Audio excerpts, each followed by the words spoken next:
welcome back to our YouTube channel. This is Teacher Wolo. So today we will keep updating our SMO Unlocked step-by-step solutions. And for today's question, we will keep looking at the application of factorization. But the method we use today will be a bit different from what we used in the videos before. So let's take a look at the question first. So this question is very new, just from the 2026 SMO Junior Round 1 question 60. So the question says, find the number of integer pairs xy that satisfy the equation x squared plus 3xy plus 2y squared equals to 2026. So to solve this question, actually, the question has a very important word hidden inside the question. I give our students 3 seconds. What's the word you think is the most important? Hey, have you found that? Yes, the word inside this question, which is most important, just is the integer. So the question tells us that letter x, y, they are integers. So it means that this expression, we already know the value, and we also know the letters, they are integers. But after we know all of this, how to solve it? Like, guess and check? Like, oh, x is 1, I try it. So we can find out too complex. So how can we solve this easily? Actually, in the video before, we mentioned this. So today, we do a quick review first. So, I give you an example. I say now I have 2 letters, A and B. The sum of them, A plus B equals to 5. And I also tell you, A, B, they are integers. If I think about this, how many possible values for A and B? How many such pairs? Hey, very good. You will find an integer. It will be infinite, yes. Because we notice that A, B, they can be any integers, like a positive, like a negative. So we always can find 2 numbers. Their sum will be 5. So infinite, we don't know how many. So this one not that easy to solve. So I say, okay, this question not that easy to solve. Not that easy to solve. I change it a bit.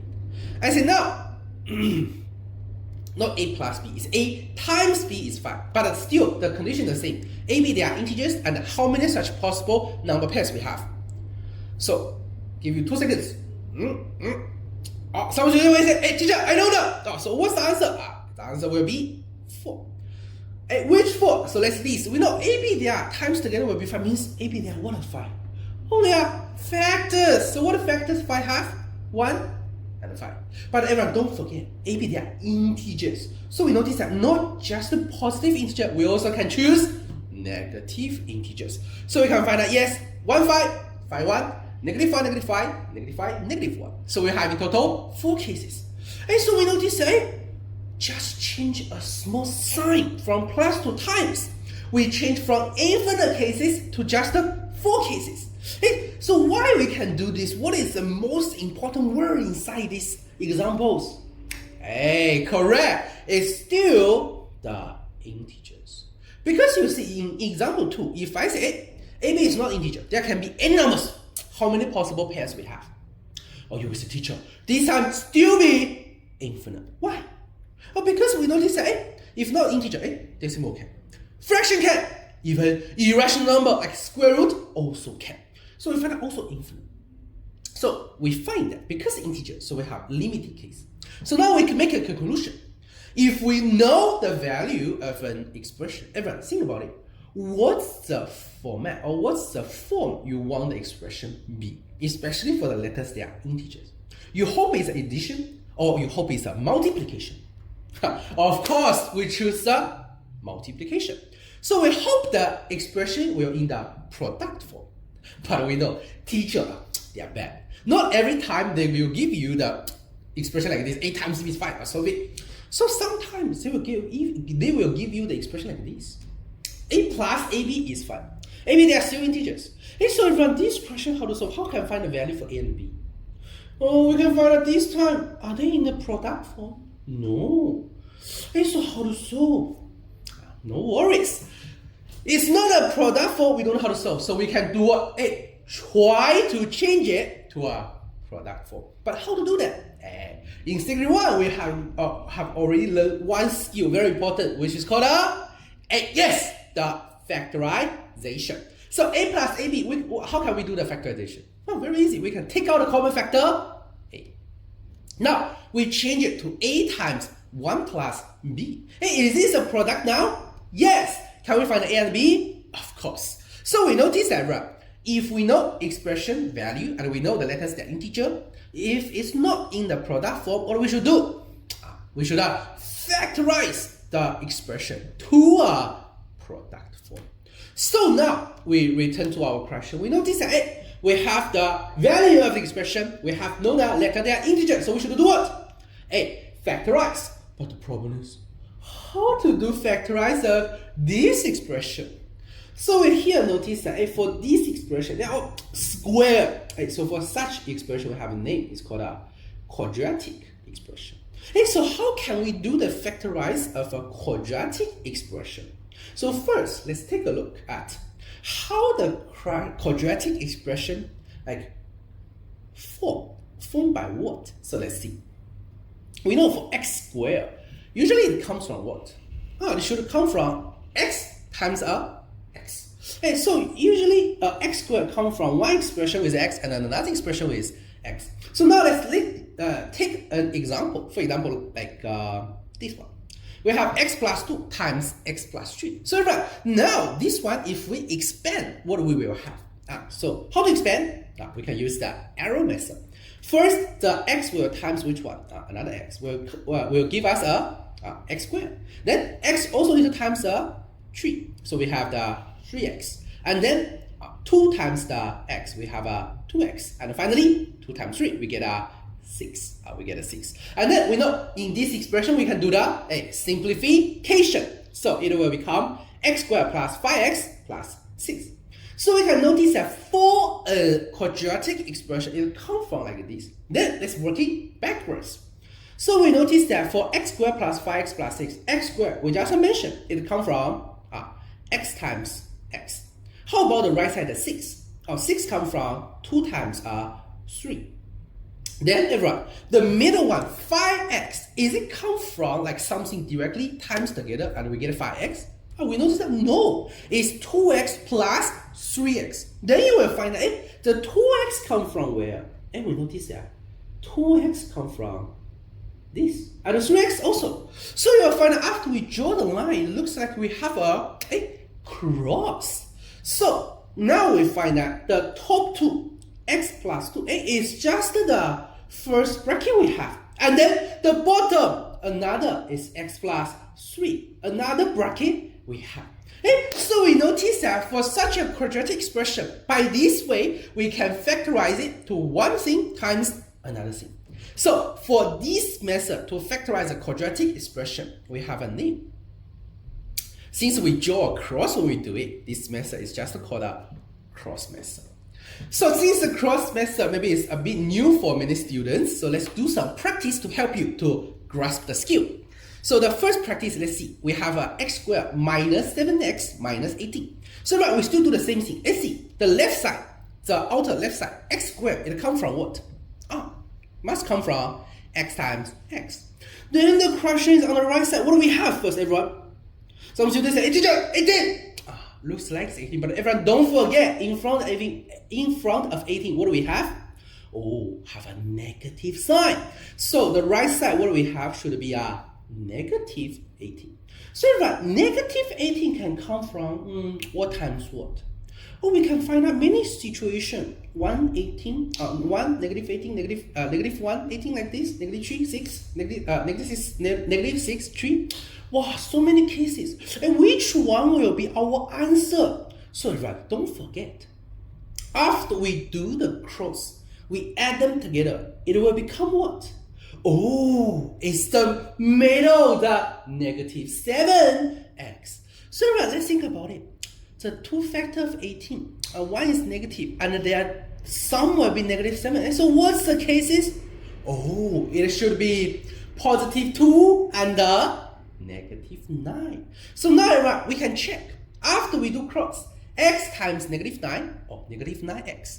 X times positive 2, 2x. The sum of them, negative 7x. So now we can find that one bracket we have is x plus 2. Another one is x minus 9.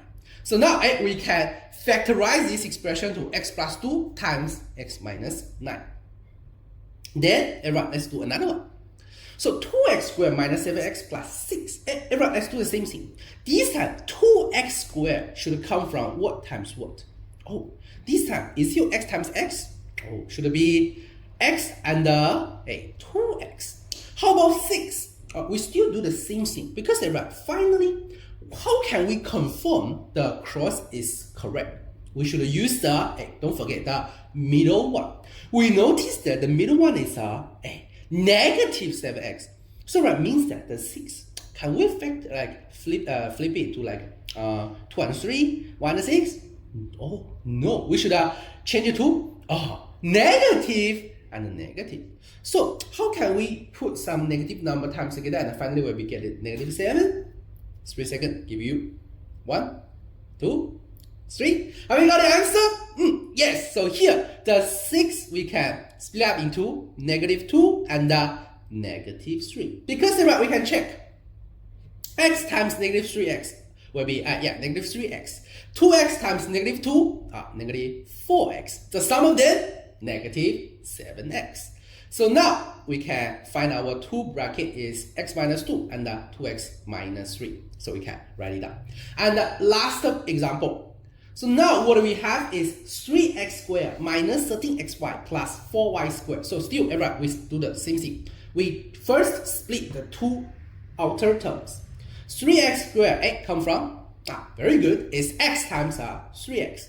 4y squared, we need to check because finally we need to get a negative 13xy. So let's think about this. Should it be negative 4y and negative y? And we can check x times negative y, negative xy. 3x times negative 4y, negative 12xy. So the sum of them, negative 13xy. So now we can write it up. Our 2 bracket should be x minus 4y and 3x minus y. So now, after we understand how to do this expression, let's return to our question. Before that, we make a conclusion first. So we notice that when we do the cross method, what we should do first? First, on the two ends, the two outer terms, we should do the factorize. X squared comes from xx, 18, and negative 18, 2 and negative 9. And then, how to check whether our factorize is correct or not? Very easy. We use the middle one. If finally we can make up the middle terms, then it's correct. So we make a conclusion. Factorize the outside terms to make up the middle term. And return to our question. And so now, the expression we have is x squared plus 3xy plus 2y squared. Actually, this one, not that hard. We can do it. X squared comes from x times x. 2y squared, y times 2y. So now, we write it down. Should it be x plus 2y times x plus y. So now we know the product of them will be 2026. So we just mentioned x, y, they are integers. So two integer times together is 2026, means that they are what of 2026? Very good, should be the factors. So let's see, 2026 have what factors? 1 and 2026 and the 2 and 1013. Do we have any other factor? So if we check, we can find that no other factors. So now we can discuss the cases. We can find out case 1, and we notice that x plus 2y can be 1, x plus y can be 2026. So what's the value for x and y? So we notice that plus 2y is 1, x plus 1y is 2026. So means that the value for 1y will be negative 2025. Then x we can find 4051. Second case, we flip it. The x plus 2y will be 2, x plus y will be 1013. Then we still do the same thing. We notice that plus another y from 1013 change to 2. So y will be negative 1011 and x is 2024. And we move on, case 3. Now we can change the position. X plus 2y is 2026, x plus y is 1. So we calculate y is 2025, x is negative 2024. Case 4, still x plus 2y is 1013, x plus y is 2. And we can find the value for x and y. Y is 1011, x is negative 1009. And are these all the answer we have?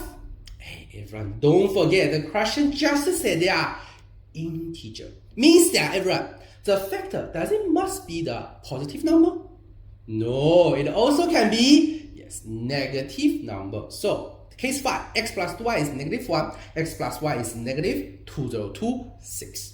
So after we calculate it, you will find that I just flip or I just change the case 1's answer to the opposite, put everyone times a -1. So case 6 are the same. So we can list all the cases. We can find that final answer. How many such number pairs we have? Answer will be 8. So after we solve this question, let's review what we can learn from this question.